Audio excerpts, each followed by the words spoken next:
Praise the lord. దేవుని నామానికి స్తోత్రాలు. ప్రభువైన యేసుక్రీస్తు నామములో మీ అందరికీ శుభాలు తెలియపరుస్తున్నాను. ప్రభువైన యేసుక్రీస్తు వారు మనతోనే ఉన్నాడు. ఆయన పాద సన్నిధి ఎల్లప్పుడూ మనతోనే ఉంది. దేవుని పాదాల చెంత మనం ప్రతిరోజు ప్రార్థించే వారిగా ఉండాలి. నూతన సంవత్సరం రాబోతుండగా దేవుడు మన కుటుంబాలు అద్భుతాలు చేయాలని ప్రభువు సన్నిధిలో ప్రార్థించాలి.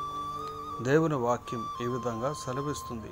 హబక్కూకు గ్రంథం 3వ అధ్యాయం 2వ వచనం అంటుంది, యెహోవా సంవత్సరములు జరుగుచుండగా నీ కార్యము నూతనపరచుము, సంవత్సరములు జరుగుచుండగా దానిని తెలియచేయము, కోపించుచునే వాత్సల్యమును జ్ఞాపకముకు తెచ్చుకొనుము.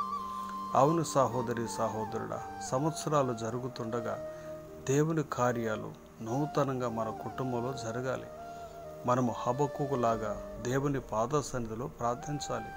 దేవా, మా కుటుంబంలో ఈ యొక్క నూతన సంవత్సరములో నూతన కార్యాలు ప్రారంభించండి, మేము సంతోషించి ఆనందించేలా చేయండి ప్రభు అని దేవుని వైపు తిరిగి ప్రార్థించాలి.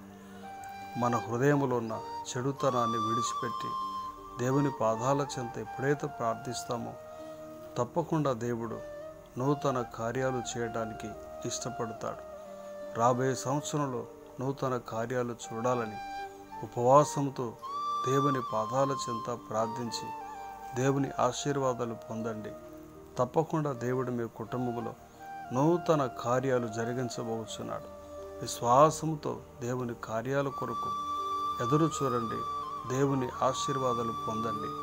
తప్పకుండా దేవుడు మిమ్మల్ని, మీ కుటుంబాన్ని దీవించి ఆశీర్వదించి కాపాడును గాక. ఆమేన్.